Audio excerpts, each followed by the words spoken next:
الحمد لله رب المشرقين ورب المغربين الذي خلق كل شيء زوجين وأوجب علينا الإحسان بالوالدين فقد قال الله تعالى في كلامه المجيد والفرقانه الحميد أعوذ بالله من الشيطان الرجيم بسم الله الرحمن الرحيم يا أيها الذين آمنوا كتب عليكم الصيام كما كتب على الذين من قبلكم لعلكم تتقون وقال تعالى إن الله وملائكته يصلون على النبي يا أيها الذين آمنوا صلوا عليه وسلموا تسليما اللهم صل على سيدنا مولانا محمد وعلى آل سيدنا যে মানুষ মানুষের বেদনায় কেঁদেছিল আজীবন মদিনায়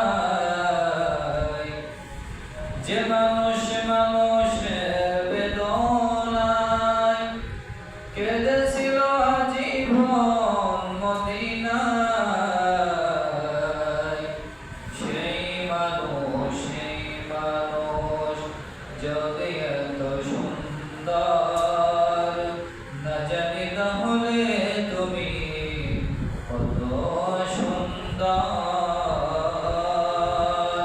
কত সুন্দর আল্লাহুম্মা সাল্লি আলা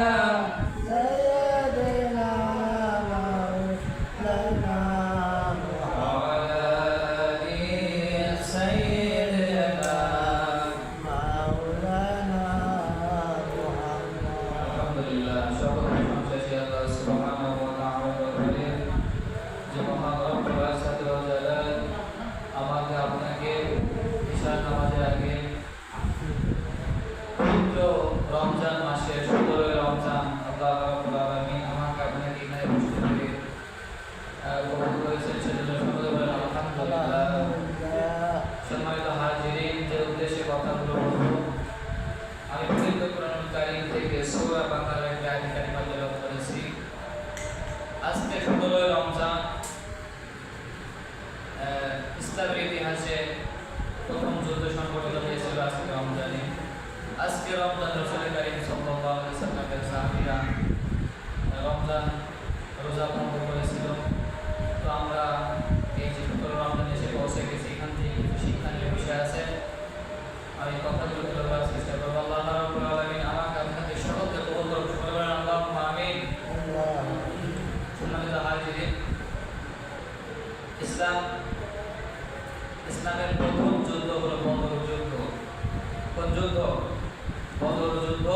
এই বদর যুদ্ধ এই রমজান মাসের ১৭ রমজান এই বদর যুদ্ধ সংঘটিত হয়েছিল। সম্মানিত হাজিরিন, এই বদর যুদ্ধে অনেক ফজিলত, অনেক গুরুত্বপূর্ণ তাৎপর্য আছে। কিছু কথা আমাদের সামনে উপস্থাপন করি। সম্মানিত হাজিরিন, বদর যুদ্ধের ঘটনাটা আল্লাহ রাব্বুল আলামিন তাফসীরের মধ্যে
বলতেছে আমার সাহাবীরা, আগামীকাল তোমাদেরকে সকলে জিহাদের ময়দানে যাওয়ার জন্য, যুদ্ধ করার জন্য যেতে হবে।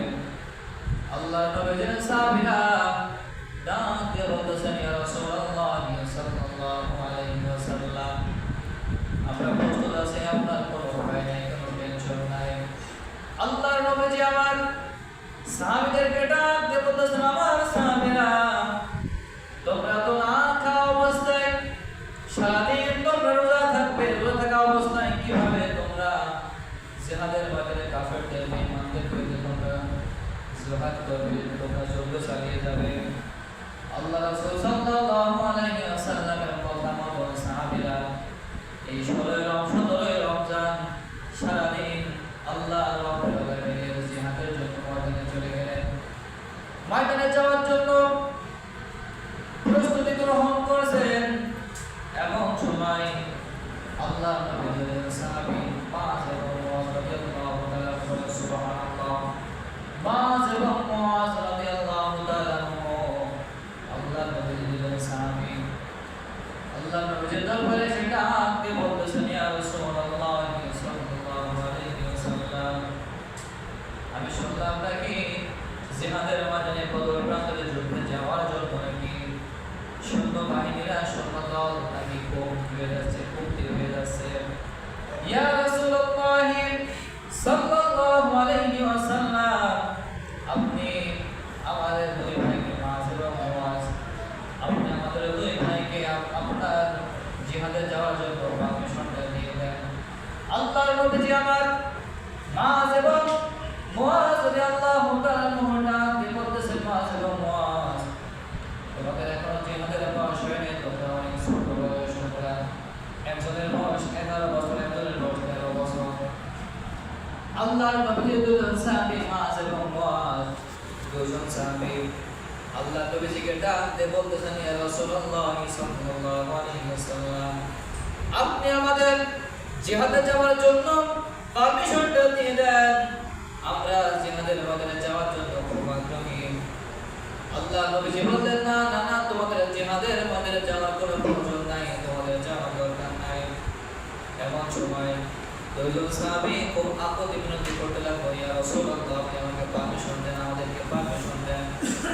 আল্লাহ নবী আমার একটা সিদ্ধান্ত করলেন। মাআজ এবং মুআজ রাদিয়াল্লাহু তাআলা ডাক দিয়ে বলতেছেন, মাআজ এবং মুআজ, তোমরা দুইটা ভাই, এখানে এখন আমার সামনে তোমরা দুইজন কুস্তি করা লাগো। এর মধ্য থেকে যেই দুইজনের একজন যখন জয়ী হয়ে যাবে, আমি তাকে জিহাদে যাওয়ার জন্য পারমিশনটা দিয়ে দেব। এমন সময় দুই ভাই কুস্তি লেগে গিয়েছে, মারামারি শুরু করেছে। দুই ভাই, বড় ভাই ছোট ভাই বুকের উপরে চাপাতি ধরে আছে। ছোট ভাই বড় ভাইকে ডাক দিয়ে বলছে, ভাই, সারা জীবন আমরা একসঙ্গে থাকলাম, এখন যদি তুই আমাকে জিহাদের ময়দানে না যেতে দিস, তাহলে আমার কি অবস্থা হবে? অতএব তুই আমার বুকের উপর থেকে একটু সরে যা, আমি আল্লাহর নবীকে প্রমাণ করে দিই আমি তোর সাথে শক্তি দেব। বলেন সুবহানাল্লাহ। সম্মানিত আমার কিছুক্ষণ পরে মাআজ এবং মুআজ আল্লাহর নবীর দুজন সাহাবী মারামারি থেকে বড়জন যখন ছোটজনের ঘাড়ের উপরে বসে আছে, এমন অবস্থায় বড়জনই তার গায়ে শরীরা ঢুকিয়ে দেওয়ার সঙ্গে সঙ্গে ছোটজনটা বড়জনের ঘাড়ে উঠে গেল। এবার ডাক দিয়ে বলতেছে, ইয়া রাসূলুল্লাহ সাল্লাল্লাহু আলাইহি ওয়াসাল্লাম, আমিও কিন্তু ওর সাইডে শক্তি দেব। বলেন সুবহানাল্লাহ।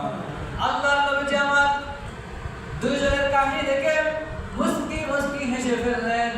হাসা পরে আল্লাহর নবী দুইজনকে ডাক দিয়ে বলতেছে, মাআজ এবং মুআজ, আমি তোমাদের ব্যবহার থেকে এত খুশি হয়ে গিয়েছি। তোমাদের জিহাদে যাওয়ার এখনো বয়স হয় নাই, তারপরেও তোমাদের ইমানটা এত শক্ত। আমি যাও, তোমাদের দুইজনকে আমি রাসূল তোমাদেরকে জিহাদে যাওয়ার জন্য পারমিশন দিয়ে দিলাম। বলেন সুবহানাল্লাহ। মাআজ এবং মুআজ আল্লাহর নবীর আদেশ ক্রমে যে যুদ্ধে গিয়েছিলেন, সেই যুদ্ধটা হলো আজকে 17 রমজান বদরের প্রান্তরে। বলেন সুবহানাল্লাহ।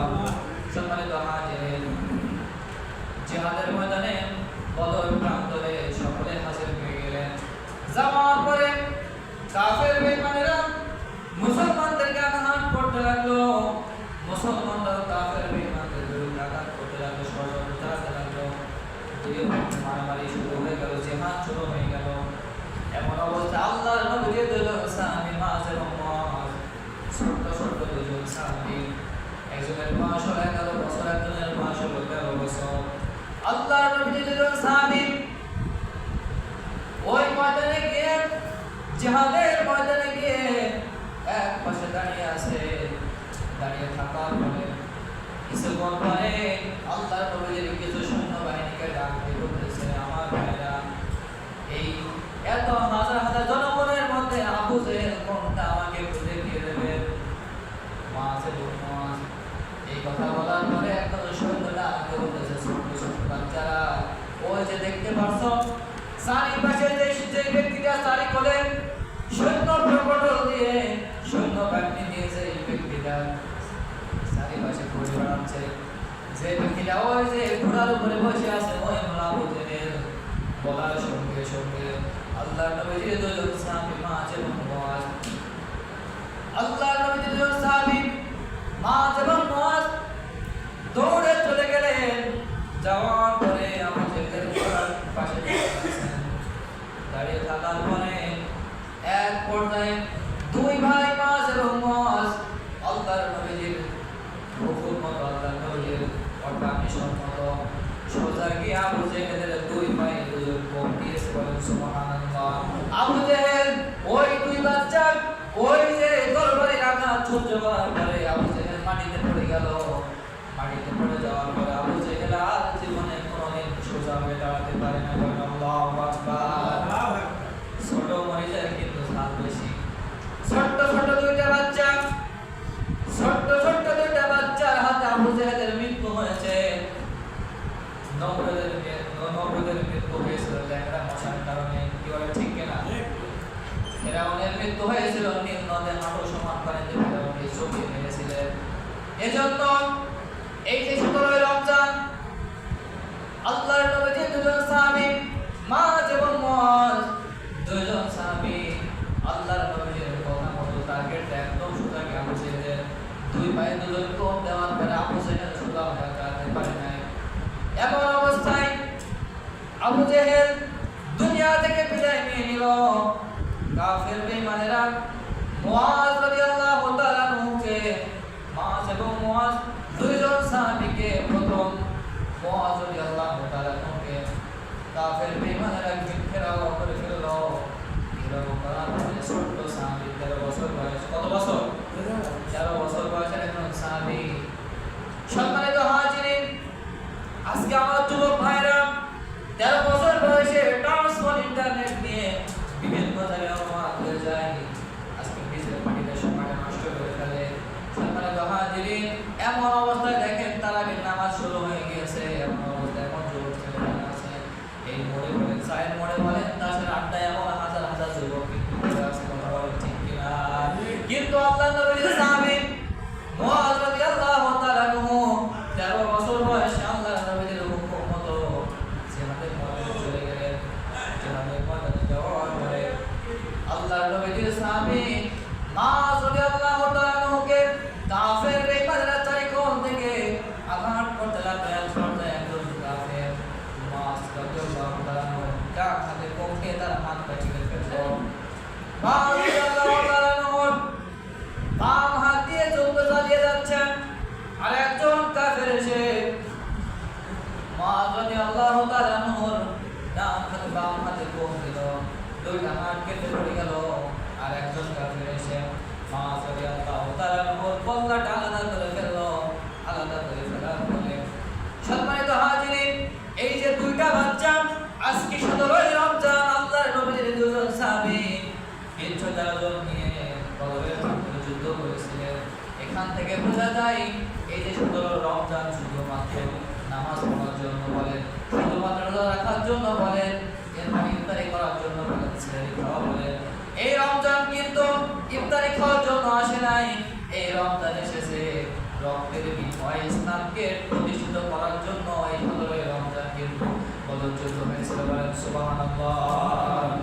সম্মানিত হাজিরিন, এই যে পবিত্র কোরআন কারীমের একটা আয়াত নাযিল হয়েছিল, ইয়া আইয়ুহাল্লাযীনা আমানুত্তাকুল্লাহ ওয়া তানজুর নাফসুম মা কদ্দামাত লিগাদিন ওয়াত্তাকুল্লাহ ইন্নাল্লাহা খাবীরুম বিমা তা'মালুন। তোমাদের উপরে শুধুমাত্র রোজাকে ফরজ করা হয়েছে, ফরজ করা এটা এতটুকুই শেষ নয়, তোমাদের উপরে এই রমজান মাসে দুইজন সাহাবী জীবন দিয়েছিল। এখান থেকে প্রমাণিত হয়েছে ইসলাম শুধুমাত্র রোজা রাখার জন্য আসে। ইসলামের মূল ভিত্তি হচ্ছে শুধু রমজান। সম্মানিত হাজির, যে কথা বলে শোনা হলো, এই সাহাবী